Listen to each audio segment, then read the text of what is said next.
마태복음 12장 35에서 37절까지 간단히 이거 살펴보고 다음 말씀 보십니다. 같이 한번 읽겠습니다. 마태복음 12장 35절 37절까지 같이 읽겠습니다. 시작.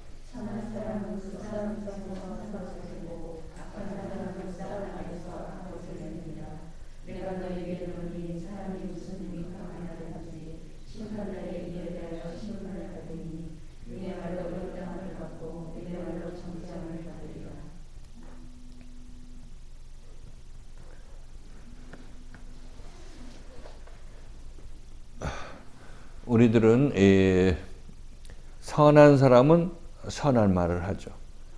악한 사람은 악한 말을 합니다. 이거는 변함이 없는 사실이에요. 근데 우리 세상 사람들은 이렇게 생각하지 않죠. 도둑놈도 선행을 할 수 있다고 얘기를 하죠. 그렇죠? 악인도 선행을 할 수 있다고 얘기합니다. 그러니까 우리들은 네가 존재가 악인이건 선이건 상관없이 선한 행위를 해. 두드려 패서라도 선한 행위를 해. 이렇게 하면 우리는 선한 일을 한 사람들은 그 사람은 선인이라 이렇게 선한 사람이라 이렇게 얘기를 하고 있죠. 그렇죠? 우리가 이 세상에서 선하고 악하다 하는 그 기준이 뭐냐면 이 사람이 우리가 정해놓은 선한 일을 하느냐 아니면 그 일을 하지 않느냐에 따라서 선한 사람이다 악한 사람이다 이렇게 정하죠. 여긴 동의하십니까? 그런 거는? 도둑질하면 이 도둑놈은 나쁜 새끼하고 여러분들은 돌멩이 던지려고 하는 것이고 남을 도와줬으면 도와줬으니까 선한 사람이고 의인이고 이렇게 얘기를 하고 있죠. 겉으로 드러나는 행동만 보고 우리는 그것을 판단한다는 것입니다. 그러나 예수께서는 그렇게 말씀하지 않죠. 네가 행동하고 너하고 안 하고 항상 같은 게 아니라 이렇게 얘기를 하고 있습니다. 그러니까 겉으로 선한 일을 한다면서 선한 일을 한다고 해서 안도 선한 것은 아니라 이렇게 말씀하시는 거죠. 내 안하고 내 밖으로 드러나는 행동, 겉하고 다르다고 얘기를 하고 있습니다. 그러니까 우리는 세상 사람들 판단할 때는 뭐 속이고 뭐고 하는 거는 나중 문제고 일단 선행을 하면 선한 사람이라고 인정하기를 원하는 것입니다. 이게 잘못된 거라고 얘기를 하고 있죠. 이게 정말 선한 일이라면 선한 마음에서 선한 일을 했을 때 이것이 선한 것이다. 악한 일을 하면 악한 마음에서 악한 내면을 가지고 악한 행동을 했을 때 이것이 악한 행동을 했을 때 이것이 악한 것이다. 이렇게 얘기를 하고 있습니다. 세상에서 예를 들어서 남을 도와주고 구제하고 봉사했다. 이렇게 하면 우리는 그 사람은 선한 사람이라고 하죠. 그런데 하나님께서도 그 사람을 선한 사람이라고 하느냐? 그건 별개의 문제죠. 그렇죠? 그건 세상 기준으로 봤을 때 너희가 선하다고 하지만은 그러나 예를 들어서 바리새인들 그런 일을 했을 때 예수님께서는 이 독사의 자식들아 네가 악한데 어떻게 선한 일을 한다고 할 수 있어? 이렇게 얘기를 하고 있습니다. 그렇죠? 그 얘기 들으셨죠? 그러니까 예수님의 기준은 너의 안이 선하냐? 너의 안이 선한 사람이냐? 그럼 넌 선만 행해. 네가 하는 일 안 도와줘도 남 안 도와줘도 너는 선한 사람이야. 이렇게 말씀하시는 것입니다.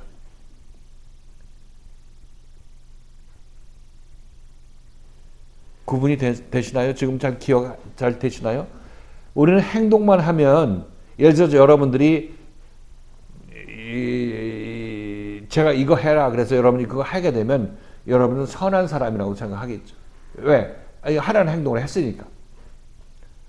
그러나 그런 여러분들을 보고 그것이 선하다. 그것 때문에 선하다. 여러분이 선하다. 그렇게 얘기하지 않습니다. 여러분이 선하다고 얘기하려면 여러분이 선하다 하려고 얘기하면 여러분 내면이 깨끗해졌을 때 선한 마음을 갖고 있을 때 내면에서 나오는 그런 행동들이 선한 행동인 것입니다. 선한 마음으로 선한 행동을 하는 것.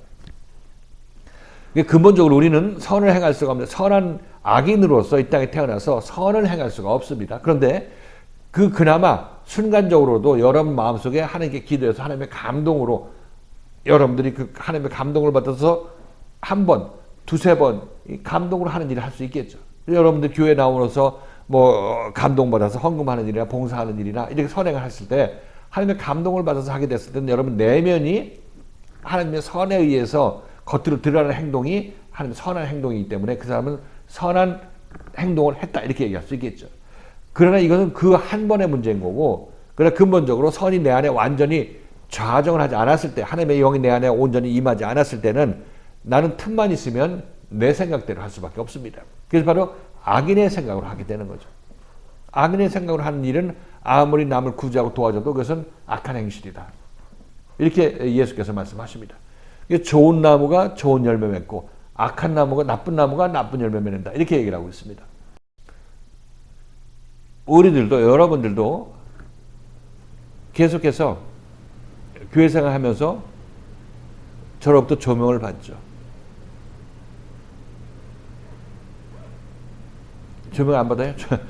조명 받죠. 조명 받아요. 그러니까 뭐 교회 늦게 왔다. 세상에 놀러 갔다가 교회 늦게 왔다.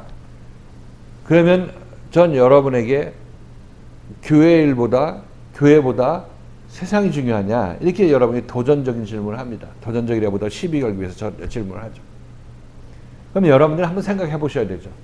나는 내 마음속으로 교회에 우선을 둔다고 생각하고 있었는데 과연 내가 교회에 우선을 둔 행동이었을까? 이렇게 하면 교회에 우선을 두라는 말은 누가 한 것입니까? 하나님께서 선한 마음을 가지라고 교회 우선을 둔 삶을 살라고 얘기를 했으니까 하나님께서 여러분 마음속을 그렇게 변화시키기 위해서 그렇게 하라고 그런 마음을 가지라고 얘기한 거죠. 그런데 그렇게 행동이 잘 안 됐을 때는 마음이 세상적인 마음으로 여러분이 쏠렸을 때는 여러분 마음속이 하나님의 마음으로 선한 마음으로 찼을까요? 안 찼을까요? 안 찼을죠. 그죠? 찾다가도 다시 내팽개쳤을 그런 경우이기 때문에 세상 일을 하느라고 바빠서 교회 열심히 내지 못하고 늦게 나오는 것이다. 이렇게 말씀드릴 수가 있겠습니다. 이거는 아직 내 내면이 교회 중심, 말씀 중심, 하나님 중심으로 바뀌지 않았기 때문에 계속 이런 조명을 받으면서 이 말씀이 여러분 안에, 하나님께서 주신 말씀이 여러분 안에 자리 잡을 수 있도록 그렇게 연단하고 훈련하는 것입니다. 근데 여러분 괴롭죠. 그런 얘기 듣는 것이. 자존심 상하는 것 같고. 근데 여기서 자존심 얘기할 때가 아니죠. 여러분 영혼은 영원한 지옥에 떨어지느냐 마느냐 그것을 결정하는 것인데 여기서 여러분 자존심이 있으면 얼마나 있겠어요.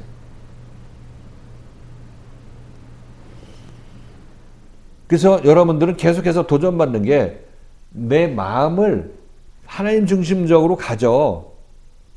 하나님이 내 마음속에 꽉 차게 만들어야 된다는 얘기를 계속 말씀을 통해서 하는 것입니다.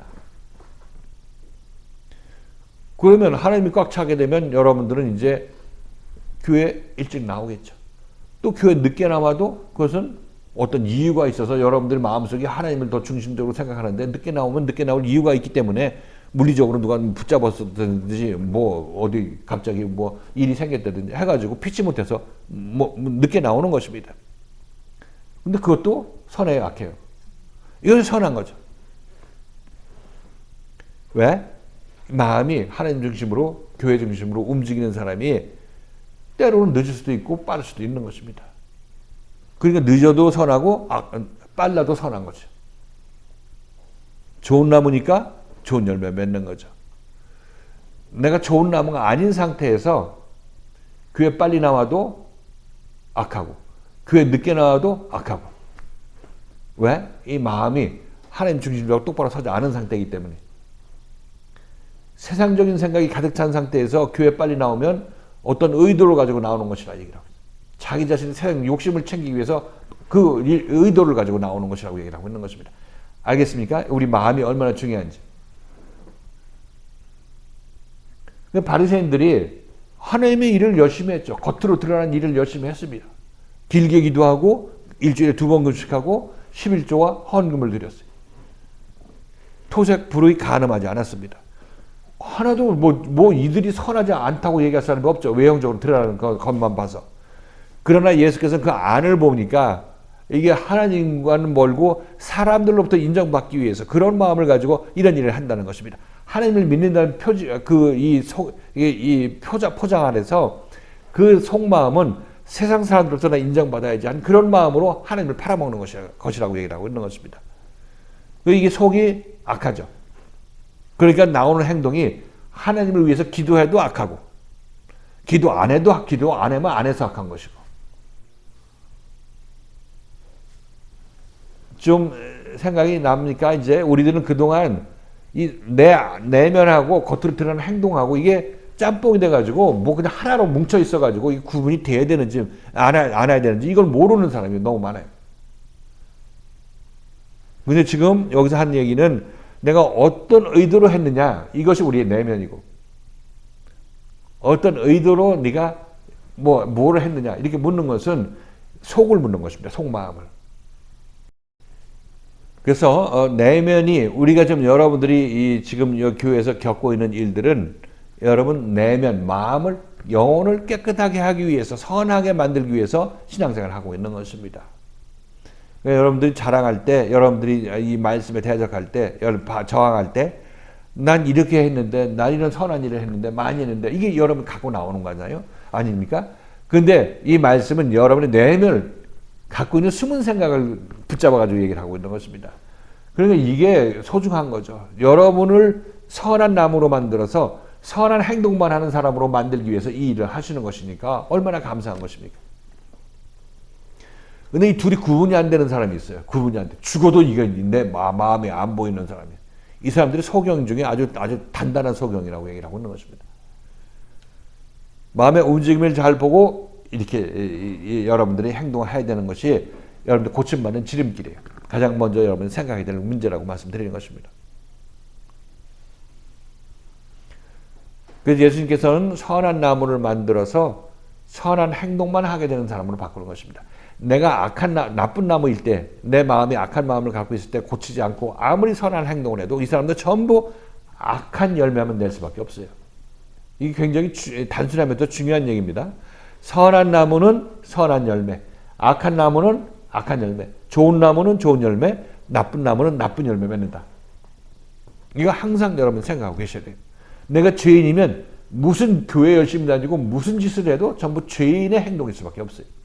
죄를 짓는 거예요. 죄를 짓는 거. 왜? 전부 자기 욕심을 위해서 하는 것이기 때문에. 하나님을 떠나서 하나님과 한마음 되어서 하나님의 마음으로 하는 것이 아니라 내가 혼자 살아야 되기 때문에 교회도 나와야 되는 것이고, 그렇죠? 내가 혼자 살아야 되기 때문에 남들한테 이 구제해서 남들로부터 대받으려고 하는 것입니다. 이게 전부 우리가 하나님 없이 죄인으로서 죄인의 마음으로 살 때 우리의 모습이라고 얘기하고 있습니다. 나중은 심판받죠. 종국은 심판받는 것입니다. 그래서 하나님의 나라에 들어가 문 앞에 섰을 때. 우리 죄의 문제는 바로 이런 문제예요. 나의 나무가 어떤 나무냐? 나쁜 나무면 아무리 선한 열매를 맺는다 할지라도 그것은 선한 열매가 아니라 나쁜 나무가 어떻게 선한 열매를 맺을 수가 있어요. 선한 나무, 선한 열매라고 얘기하는 나쁜 나무죠. 나쁜 열매죠.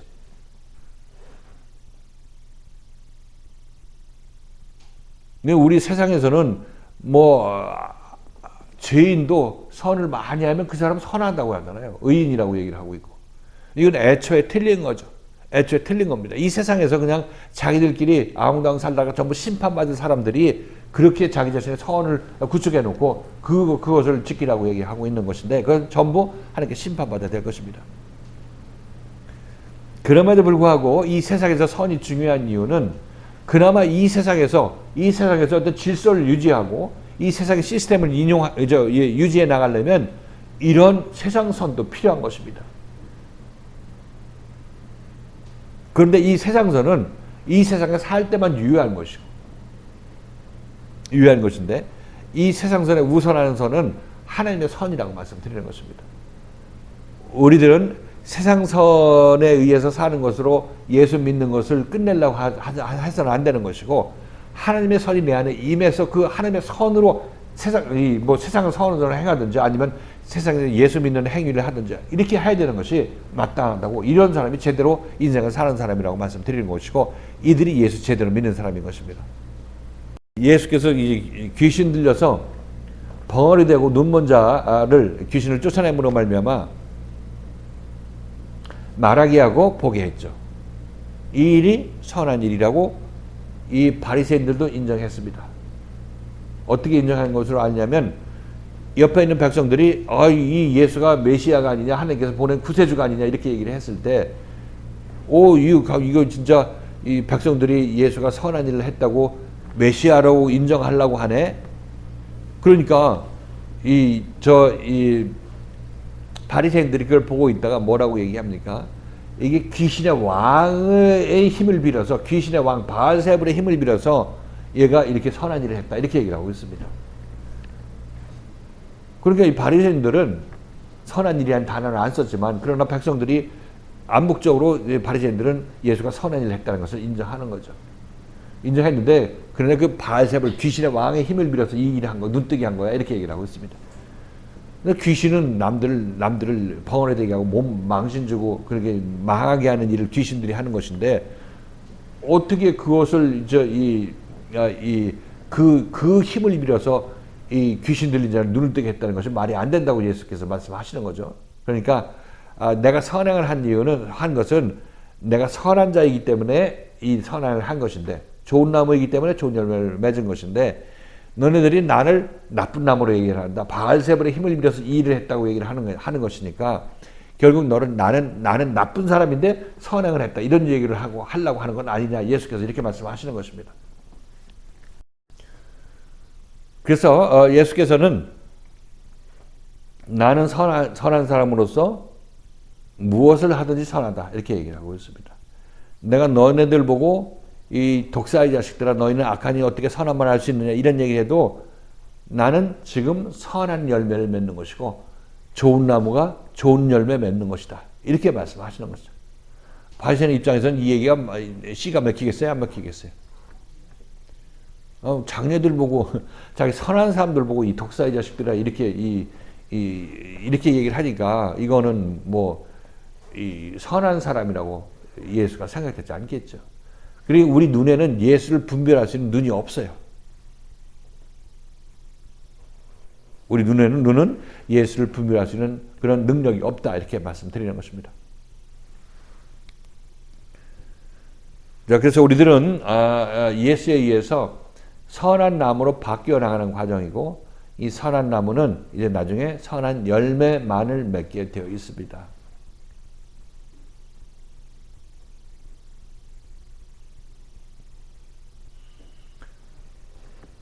그 선한 열매 맺는 것이, 예를 들어서 탕자의 비유에서 먼 나라에서 창기와 함께 아버지의 재산을 먹어버린 둘째가 돌아왔죠. 그죠? 아버지 재물 들어먹었고, 그 다음에 창기와 함께 음란한 생활을 했습니다. 그런데 선한 나무인 아버지는, 아이고 아들이 돌아왔으니까 잔치 벌리자, 이렇게 얘기를 하고 있는 것입니다. 그러나 아버지는 선한 나무로서 선한 행동을 한 거죠. 그런데 악한 나무인 마자들은 악한 나무인 채로 선한 일을 했죠. 바지를 했습니다. 아버지의 명령을 따라서 악한 나무인 채로 밖에 나가서 아버지가 명령하는 대로 일을 했어요. 그래서 악한 나무가 선한 열매를 맺었다, 그 사람이 악한 열매를 맺었다. 악한 열매를 맺은 거죠. 이 악한 열매가 이 사람을, 이 마자들을 집으로 들어오지 못하게 한다는 사실인 것입니다. 내가 여러 해 동안 아버지의 명을 섬겨서 어김이 없었거늘 내가 밭 일도 하고 모든 어려운 일을 다 했다는 것입니다. 그러니까 이 마자들은 악한 나무인 상태에서 선한 열매를 맺으려고 땀 뻘뻘 흘리면서 노력을 많이 했다고 자기 스스로 고백하는 거죠. 그러니까 이 악한 열매를 인정해 주지 않는 아버지, 그럼 아버지는 이 악한 열매를 인정해 줘야 되겠어요, 안 해줘야 되겠어요? 해줄 수가 없죠. 악한 열매를 어떻게 해줘요?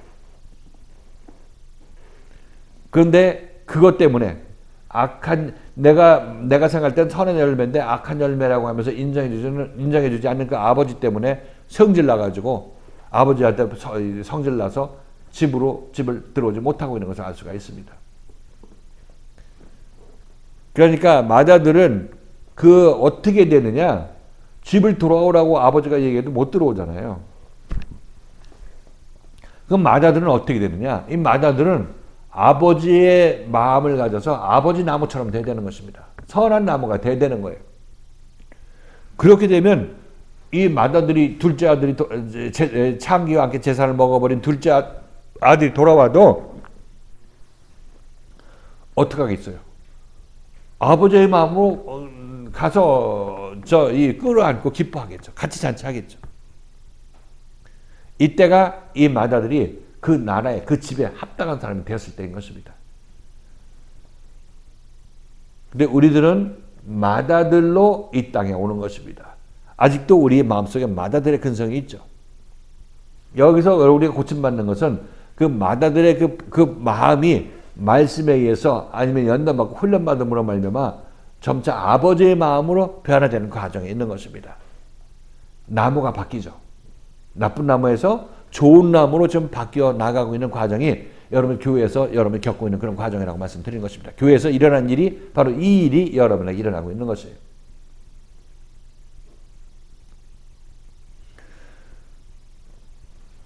그래서 악한 나무는 악한 열매, 좋은 나무는 좋은 열매. 바리새인과 서기관들은 항상 악한 마음을 가지고 있기 때문에 아무리 우리 눈에 보이게 선한 일을 해도 그것은 전부 악한 열매에 불과하다. 이렇게 얘기를 하고 있죠.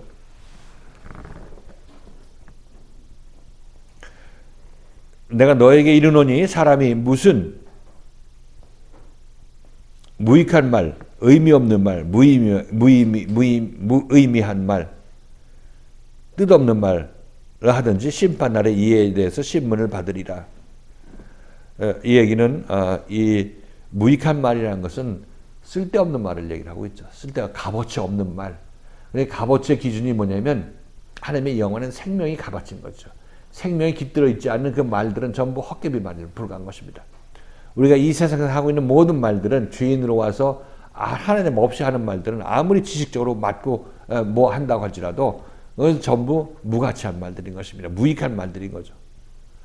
그러면서 그렇게 막 여기서 박사학위 받고 좋고 뭐 남들한테 추앙을 받는 그런 사람들도 하나님 앞에 갔을 때는 뭐 이 세상에서 뭐 주인이 세상 악한 자들이 주인 세상에서는 인정받을지 몰라도 하나님의 나라에 들어가서 그 앞에 가서는 죽은 다음에 하나님 앞에 나라에 서서는 네가 이 세상에서 그렇게 무익한 말을 많이 하고 왔구나.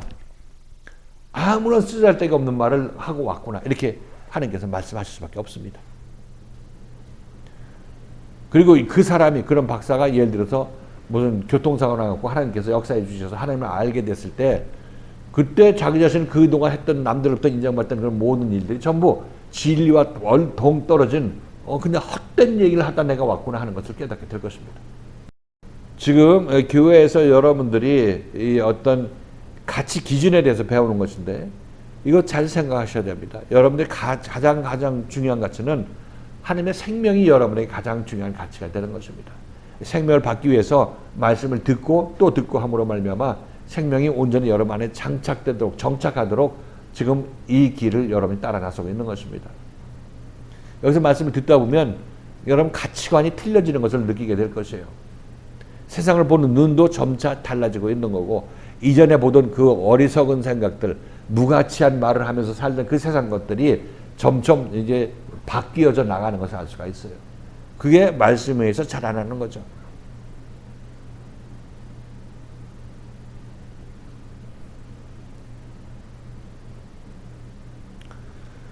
무슨 무익한 말을 하든지 심판날에 이에 대해서 신문을 받는다. 심판날이라는 것은 죽을 때 심판받으면 너무 늦은 것이고 지금 이 말씀 앞으로 나오는 것이 심판의 날인 것이고 말씀에서 저희가 잘못했다는 것을 깨닫게 됐을 때 그때 여러분 심판받는 것입니다. 그 심판을 살아있을 때 많이 자주 받으면 여러분들은 그만큼 깨우침이 더 많아지겠죠. 그 심판은 말씀에 의한 심판인 것입니다. 내 말로 의롭다함을 받고 내 말로 정죄함을 받으리라. 내 말이라는 것은 밖으로 드러나는 열매를 얘기를 하고 있죠. 여러분 마음에 있는 것이 형체가 없고 눈에 보이지 않는데 말을 함으로써 이 세상에 딱 표출이 되게 되는 거죠. 등장하게 되는 것입니다. 또 말 다음에 이제 여러분 몸을 움직이게 되겠죠. 그죠? 이렇게 되면 보이지 않던 세상에 있던 내 마음속에 있던 그것들이 말로 인해서 밖으로 표출이 되고 행동과 연결되는 그런 이 말이기 때문에 이 말은 이 밖으로 내 속마음이 드러나는 입구예요, 입구. 그죠? 이 문이라 이렇게 말씀드릴 수 있겠습니다. 그래서 이 말을 보면 그 사람이 이게 어떤 속을 가지고 얘기를 하는지 알 수가 있죠. 그럼 말로 의해서 내 심판받고 말로 의해서 네가 정죄받고 의롭다함을 받을 것이다. 이렇게 얘기하는 이유가 바로 여기 있는 것입니다.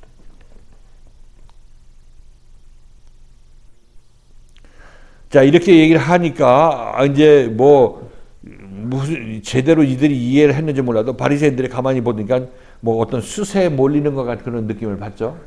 예수께서 바알세불의 힘을 빌어서 귀신을 쫓아냈다 얘기를 한 것에 대해서 길게 말씀하시니까 이제 바리새인과 서기관들은 거기서 이제 이 회개했으면 얼마나 좋겠어요. 그러나 회개가 그렇게 쉽게 되는 것도 아니고 이제 바리새인들은 더 이제 어떤 예수를 얽어매려고 그 다음 얘기를 하고 있는 것입니다. 자, 그 다음 말씀 38절부터 40절까지 읽겠습니다. 시작.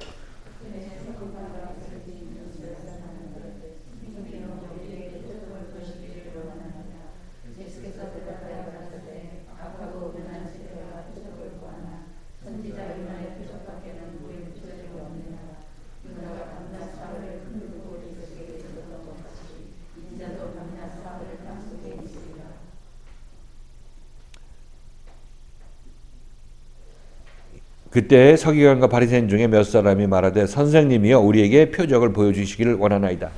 이게 어떤 의도에서 얘기를 하냐면 예수를 이제 자기 자신들의 어떤 선생으로 모시겠다는 어떤 자기 자신의 굽힘이 있죠. 겸손함이 있는 것 같이 보이는 것입니다. 우리에게 표적을 보여달라 얘기를 하고 있습니다. 표적은 기적을 얘기를 하고 있죠. 기적.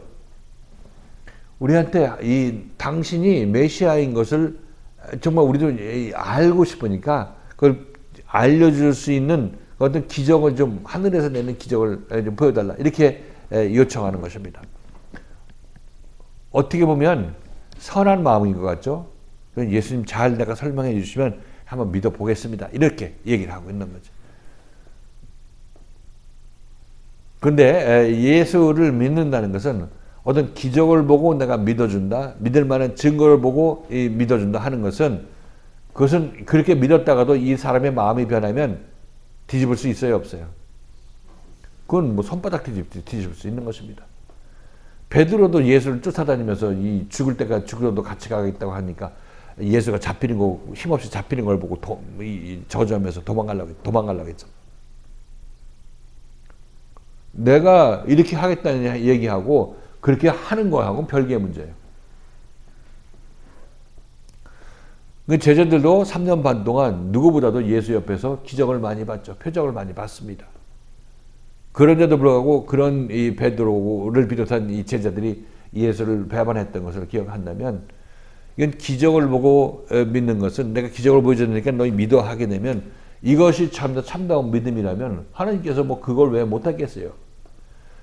그러니까 제대로 예수를 믿으려면 어떻게 된다고 얘기를 하고 있는 것입니까? 제대로 예수를 믿으려면 어떻게 되는 거예요? 그러니까. 예수를 따라나서요. 예수를 따라 나서서 예수와 함께 십자가에 옛사람이 못 박혀야 되죠. 그리고 그래야 예수의 영이 그들 안에 임하게 되는 거니까. 이렇게 되면 이 사람은 예수를 제대로 믿게 됩니다. 믿고 말고 할 것도 없어요. 예수 하나 되는데 예수가 밖에 있어야 믿는다고 하죠. 밖에 이 안에 있으니까 그냥 믿음의 사람이 되는 것입니다. 믿는 사람, 믿음의 사람이 되는 거예요. 이렇게 얘기를 하니까 그러니까 이것을 알고 있는 이렇게 되면 이 바리새인과 서기관들의 의도가 선한 것이겠어요? 악한 것이겠습니까? 예수를 시험하려고 연맹하려고 하는 그런 마음으로 선생님이요 기적을 보여주면 내가 믿을 수 있겠습니다. 좀 도와주세요. 나 믿고 싶습니다. 이렇게 얘기를 하고 있는데 예수가 그 다음에 성질나는 얘기를 하죠. 성질 내가지고 얘기를 하고 있습니다. 39절 같이 한번 읽겠습니다. 시작.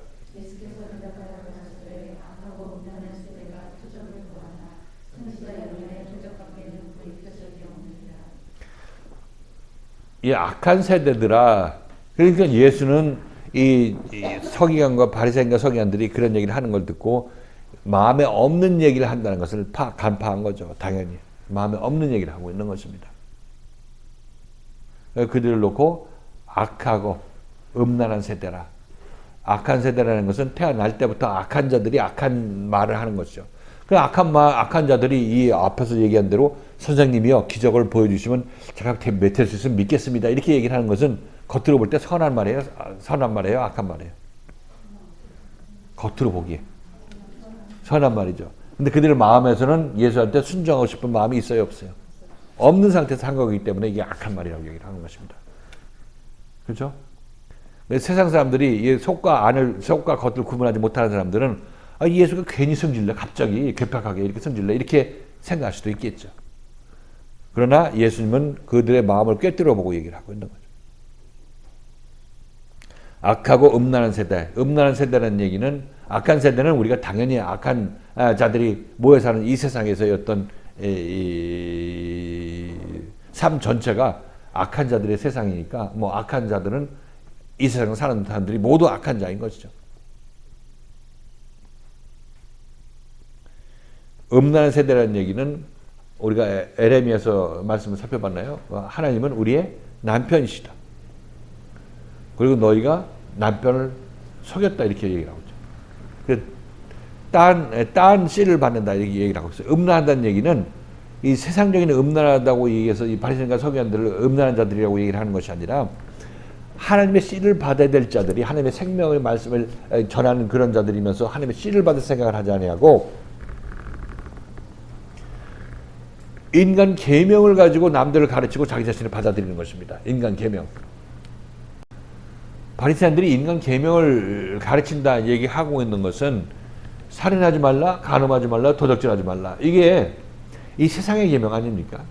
세상의 계명인데 하나님의 성경 말씀에 쓰여 있기 때문에 이들은 하나님의 말씀하고 이 세상 인간 계명하고 같은 걸로 보고 얘기를 하고 있는 것입니다.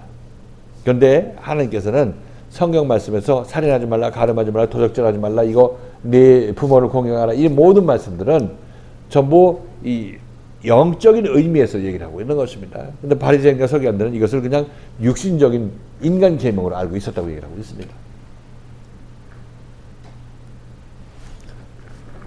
그러니까 하나님의 성경을 읽으면서 살인, 간음, 도적질하지 말라 이 얘기를 읽으면서 사람들한테 우리 도적질하지 맙시다, 간음하지 맙시다, 부모를 공경합시다 이렇게 얘기를 하게 되면 생명이 그들에게 가겠어요, 안 가겠어요? 가지 않죠. 자기 자신에게도 없으니까 그 얘기를 하는 거고 어차피 없는 데서 뭐가 없는 것이 갈 수 있겠습니까? 절대로 불가능한 거죠. 그러니까 이들은 하나님의 생명의 말씀을 전한다고 하면서 실질적으로 전하는 것은 자기의 세상 도덕, 윤리 도덕적인 그런 인간 계명을 전하고 있는 사람들인 것입니다. 누구 이름을 팔아서? 하나님의 이름을 팔아서 그 일을 하고 있는 것입니다. 하나님의 이름 팔지 않으면 그냥 그들은 그렇게 그냥 세상적인 윤리 도덕을 전한다 이렇게 얘기할 수 있겠지만은 이들은 분명히 하나님의 말씀을 전하면서 그 짓을 하고 있으니까 나는 하나님의 씨를 받아야 될 사람인데 난 인간 계명을 전합니다. 인간 계명을 내가 받아들여서 그걸 전합니다. 이렇게 얘기를 하고 있으니까 이들은 음란한 세대죠.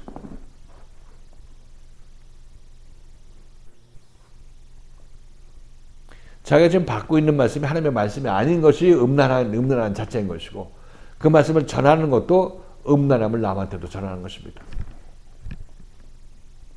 하나님의 이름을 팔아서.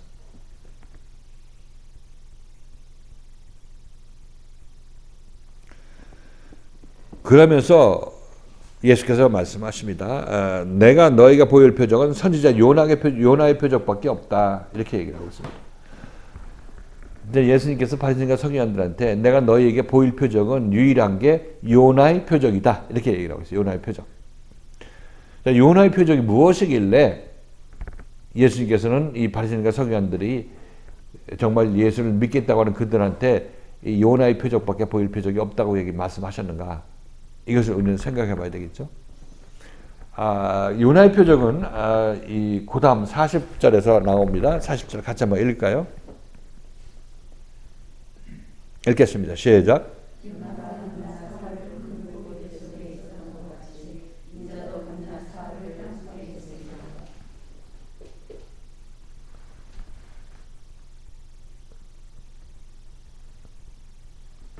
지금 요나의 표적은 십자가입니다. 십자가의 표적이에요. 지금 예수님께서는 여러 가지 다양한 이 표적을 행했죠. 기적을 행했습니다. 지금 여기도 이제 귀신을 쫓아내서 벙어리를 말하게 했죠. 소경을 눈뜨게 했습니다. 죽은 자도 일으켰죠. 많은 기적을 행했습니다. 그 모든 기적을 행하는 것 중에서도 요나의 표적이라는 것은 요나의 기적, 요나의 표적이라는 것은 예수님께서 십자가에서 못 박혀 돌아가시고 부활하실 것에 관해서 얘기를 하는 것입니다. 그러니까 이 모든 기적을 행했는데, 모든 표적을 행했는데, 그 모든 표적은 무엇에 수렴되냐면 요나의 표적에 수렴되는 것이에요. 그래서 소경을 눈뜨게 한 것도 요나의 표적에 수렴이 되는 거, 포함되는 것이고, 그 다음에 죽은 자를 살려내는 것도 요나의 표적에 수렴되는 것입니다. 그래서 예수께서 이 말씀을 하신 것이에요. 그 요나의 표적은 예수께서 십자가에 못 박혀 돌아가신 후에 3일째 부활하는 것, 이것이 바로 요나의 표적인 것이고, 요나서에 보면 요나가 3일 동안 고래 뱃속에 있었죠. 기억하십니까? 고래 뱃속, 큰 물고기 뱃속에 있었죠. 그러다가 이제 때가 돼서 고래 뱃속에서 고래한테 얘기해서, 고래라기보다 큰 물고기한테 얘기해서 뱉어내라. 그래서 그 육지에 뱉어냈을 때 이제 요나가 가서 니느웨로 갔죠. 가서 이 40일 후에는 이 나라가 망하리라, 이렇게 얘기했습니다. 그때 이 니느웨 백성들이 베옷을 입고 가축까지 전부 회개를 했죠. 그래서 하나님께서 멸망시키려고 하다가 마음을 바뀌어서 그들을 살려줬다는 것을 여러분 그 요나서를 통해서 알 수가 있죠. 근데 이 요나는 처음에 하나님께서 어디로 가라고 그랬냐면 니느웨로 가라고 했죠. 니느웨로 가라, 이렇게 얘기를 했습니다. 근데 요나는 니느웨로 가지 않고 어디로 가려고 그랬어요? 다시스로 가려고 했죠. 다시스로 가려고 하는데 마침 다시스로 가는 배가 있기 때문에 그걸 탔어요. 탔는데 이제 하나님께서 요나를 가만 내버려 두지 아니하고 그 배가 이제 풍랑을 만나게 했죠. 풍랑을 만나게 했는데 각자 이 선원들은 정말 이 자기가 갖고 있던 짐을 이 바다에 버리면서 목숨을 구하기 위해서 각자 자기들의 신에게 기도하라고 하고 있습니다. 요나는 배 밑창에 들어가가지고 뭐 하고 있었어요? 잠자고 있었다는 건 기억하십니까? 보는 거? 자빠져 자고 있었는데 선원이 쳐들어 들어가고, 아니 너는 여기서 지금 배가 풍랑이 박살나게 되는데 죽기 일부 직전인데 왜 여기서 이렇게 자빠져 자고 있냐고, 이렇게 해서 신에게 기도하라고 얘기하니까 요나는 그 풍랑이 왜 일어난지를 알고 있었죠. 자기가 하나님의 명령에 불순종해서 피해서 니느웨를 가라고 하는 것을 다시스로 가기 위해서 피해서 탔다는 것을 알고 자기 자신의 고백을 하게 되죠. 너네들이 나를 물속으로 던지면 풍랑이 잔잔해질 것이다, 이렇게 얘기를 해서 이 선원들은 요나를 물속에 던지죠. 그러니까 풍랑이 잠잠해졌죠. 그리고 하나님께서는 큰 물고기에게 명령해서 요나를 삼키라고 합니다. 그래서 요나가 거기서 3일 밤낮으로 있었다, 이렇게 밤낮 3일을 있었다, 이렇게 얘기를 하고 있습니다.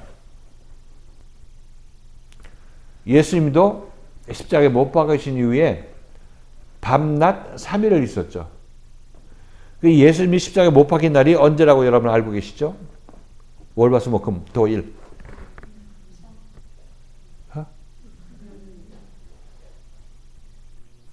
아까 얘기한 대로 금요일 날 돌아가셨다고 얘기하고 있어요. 그리고 언제 부활하셨죠? 안식 후 첫날, 주일날. 그러면 손가락 한번 꼽아봐요. 며칠을 주야로 맞는지 틀리는지. 금요일날 저녁. 그 다음에 토요일날 낮. 그죠? 근데 토요일날 저녁. 그 다음에 주일날 낮. 밤낮 3일이요? 밤낮 3일이 안 되죠. 이게 고민 되게 많이 해요, 이걸 가지고.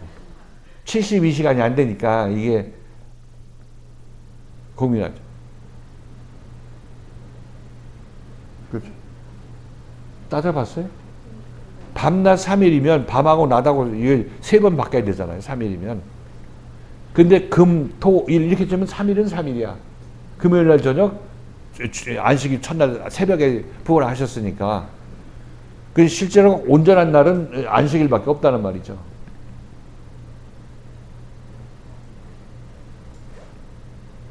근데 3일이 안 돼. 지금까지도 싸워. 그거. 어떤 게 맞냐고. 계산하더라고. 근데 그 제 3일이라는 거는 하루, 이틀, 3일이에요. 3일은 부활의 날을 얘기해요. 부활. 내가 오늘과 내일 이 복음을 전하다가 제 3일에 부활할 것이다. 이렇게 얘기하는 것을 들으셨나요? 저 헤롯에게 한번 물어보세요. 저 헤롯에게 말하기를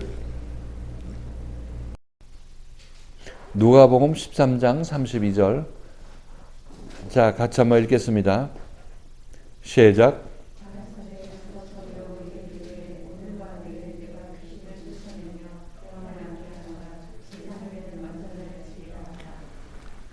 이게 뭐냐면 제3일이라는 것은 부활을 얘기하고 있고 오늘과 내일은 이 세상에 있을 때를 얘기하고 있습니다. 오늘과 내일은 여기 이 땅에 있던 예수께서 공생애를 할 때 얘기를 하고 있는 거고 제3일은 부활의 날을 얘기를 하고 있어요. 그러니까 제3일에 예수께서 부활하시는 거예요. 장사한 지 제3일에 부활하는 것입니다. 오늘과 내일, 그 다음에 제3일. 그리고 하나님의 나라는 어디 있다고? 여기 있다. 저기 있다가 아니고 너희 안에 있다고 얘기를 하고 있습니다. 너희 안에. 근데 너희 안에라는 것은 영적인 세상으로 들어가는 것을 얘기를 하고 있고 여기저기는 예수께서 역사하실 때 공생애를 할 때 여기저기 얘기를 하고 있습니다. 제자들도 제3일 만에 제3일에 부활한 것이에요. 예수를 만났을 때가 3년 반이 또는 3년 반, 3년인데 이게 3일로 보는 것입니다. 예수에 의해서 이 십자가 사건 이전까지를 오늘과 내일 여기저기에 해당되는 거고 제3일은 부활했을 때를 얘기를 하고 있는 거예요. 요나가 큰 물고기 뱃속에 밤낮 3일 있었다는 얘기는 바로 제3일 온전히 예수에서 고침받는 그 기간을 포함해서 부활 그때까지를 제3일이라고 해요. 3일 동안이라고 얘기를 하고 있는 것입니다.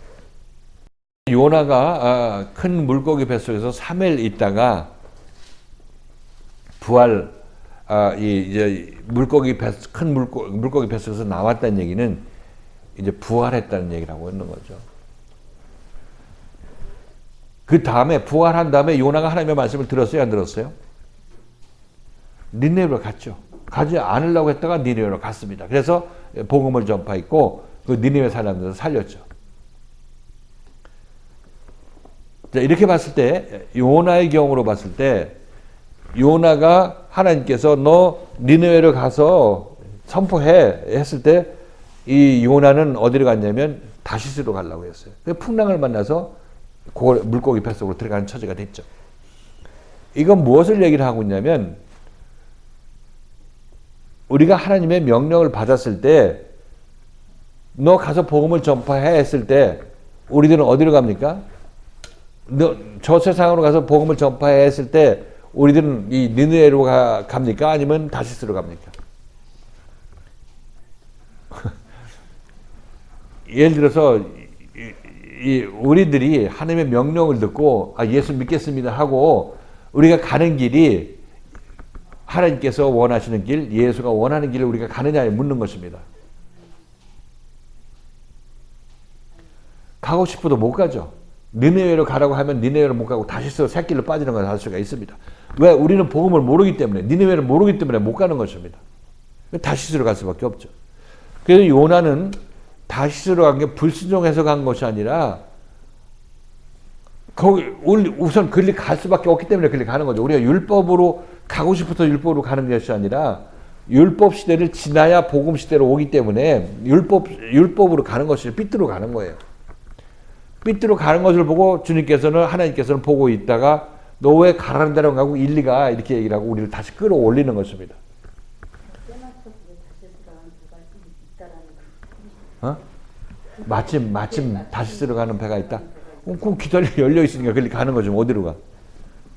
율법이 열려 있으니까 율법적으로 예수 믿는 겁니다. 그런 요나가 이제 고난을 겪은 다음에 하나님께 항복한 다음에 오는 게 어디예요? 물고기 뱃속이잖아요. 물고기 뱃속. 그러니까 우리가 지금 있는 곳이 여러분들이 있는 이 자유교회가 어디예요? 바로 물고기 뱃속인 거예요. 물고기 뱃속. 밖에서 여러분들이 열심히 내고 여러분이 원하는 대로 다시스로 가서 전도하려고 하다가 풍랑만해서 깨져서 여기 왔잖아요.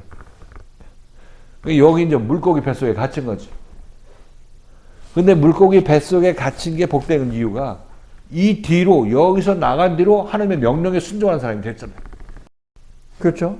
그래서 요나가 물고기 뱃속에 들어가서 정말 숨도 못 쉬고 죽을 그런 상황에 있는 거는 하나님께서 그를 하나님의 사람으로 만들기 위해서 그렇게 하신 것이죠. 그때 요나가 기도한 게 뭡니까? 하나님께서 나를 차버릴지라도 내가 하나님의 성전을 바라본다고 하고 있죠. 이게 내가 성전을 바라본다는 얘기가 내가 얼마나 고난이 있어도 예수를 버리지 않고 예수가 나를 차버려도 난 예수를 바라보고 있겠다. 이렇게 얘기하는 거 똑같은 그런 고백이 나오는 것을 알 수가 있습니다. 이런 고백이 나와야 우리들은 땅 끝에까지 내려가서 내 마음속 깊은 고대까지 내려가서 하나님께 항복을 하고 거기서 고침을 받게 돼. 십자가에서 고침을 받게 되는 거죠. 땅의 뿌리까지 내려간다고 그랬죠. 그게 죽음까지 가는 것을 얘기하고 있어요. 십자가에 못 박혀서 죽는 것을 얘기하고 있죠. 거기서 나와서 이제 하나님의 참다운 사도로 쓰임받게 되는 것을 그렇게 보여주고 있는 것입니다. 니네와 백성들이 회개한 것을. 그러니까 예수 믿으면서 우리가 받는 고난, 요나가 고래 뱃속에 있을 때 얼마나 답답했겠어요. 큰 물고기 속에 있을 때.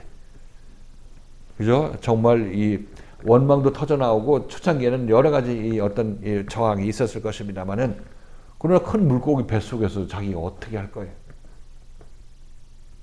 잡힌 바 되니까 거기서 고침받는 거죠. 그리고 잡힌 바 된 게 또 감사한 것이고 물고기 그 큰 물고기 뱃속에 들어가게 된 것에 또 감사해야 되는 거죠. 하나님께 잡힌 바 되어서 거기서 고침받게 되는 것입니다. 이거 불순종한 요나 난 그런 사람이 되기 싫어요. 이렇게 얘기하는 노래들 전부 가사 바꿔야 돼요. 나도 요나처럼 만들어 주세요. 이렇게 요나처럼 만들어 주세요. 그래서 그렇게 요나처럼 나와 함께 나의 인도함을 받아서 나의 어떤 고레배 속에 들어와서 나의 휘하에 들어와서 이게 자기 십자가의 사건을 너희가 겪어야 결국 제대로 너는 나를 믿는 사람이 되고 나의 기적을 본 사람이 되는 것이다. 그 예수께서 지금 하는 기적은 요나의 기적을 그들에게 베풀고 있는 것입니다. 그러니까 그 기적을 베푸는 사람 앞에 와서 기적을 보여주세요. 딴 기적을 보여주셔서 이렇게 얘기를 하는데 이것은 잘못된 것입니다. 예수 앞에서 기적 보여달라고 할 것이 없어요. 왜냐하면 예수가 지금 기적을 그들에게 베풀고 있기 때문에 그 앞에 있는 사람들한테. 예수를 만나는 사람들은 전부 이 예수께서 이 물고기 안에 넣어서 거기서 연단하기를 원하는 것입니다. 아직 물고기 뱃속에 들어오기 때가 안 된 사람들은 튕겨져 나가고 그러니까 바리새인과 서기관들 밖으로 빙빙 돌면서 기적만 보여달라고 하는 거죠. 기적 보고 싶으면 이 기적을 봐. 이거 요나의 기적. 이렇게 얘기를 하고 있는 거죠. 그 요나의 표적밖에는 내가 너에게 보일 표적이 없다 얘기하는 얘기는 너희가 나와 함께 내가 인도하는 대로 따라 나서서 이 기적에 동참하게 되면 이 표적에 동참하게 된다면 너는 나를 믿을 수 있고 나를 정말 선생으로 볼 수 있고 너는 선한 열매가 된다. 선한 나무가 된다. 이렇게 예수께서 말씀하시는 것입니다.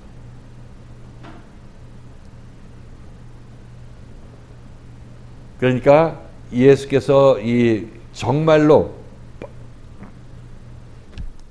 유대인들 이 바리새인과 서기관들이 예수를 정말 선생으로 모시고 따를 마음이 있다면 자기 하던 일 다 손 털고 예수를 따라 나서면 되는 것입니다. 정말 나를 구원할 사람이다 하고 따라 나서게 되면 예수께서 너 나의 제자가 되라고 얘기를 하겠죠. 그렇지 않고 내가 이렇게 기적을 보여주면 내가 믿어주겠습니다. 이딴 식으로 얘기하는 것은 전부 희롱하는 거고 그런 사람 예수는 필요하지도 않아요. 아직 인생에 있어서 풍랑을 만나서 요나가 되지 못했기 때문에 그는 하나님의 이 고래 뱃속에 큰 물고기 뱃속에 들어올 그런 때도 안 된 사람인 것입니다. 때 밖에서 살다가 죽겠죠. 자, 그래서 요나가 밤낮 사흘을 큰 물고기 뱃속에 있었던 것 같이 인자도 밤낮 사흘을 땅속에 있으리라 한 얘기가 바로 그것을 이 요나가 예수 그리스도의 모형으로 구약에 기록되어 있다. 이런 것을 예수님께서 우리가 알려주는 것입니다. 그래 알려줘도 지금 여전히 우리들은 요나는 요나대로 읽고 예수 그리스도의 십자가 사건은 십자가 사건대로 읽고 서로 연관성을 알지를 못하죠. 같은 것을 얘기를 하고 있는 것을 예수님께서 이렇게 보여주고 있는 것입니다.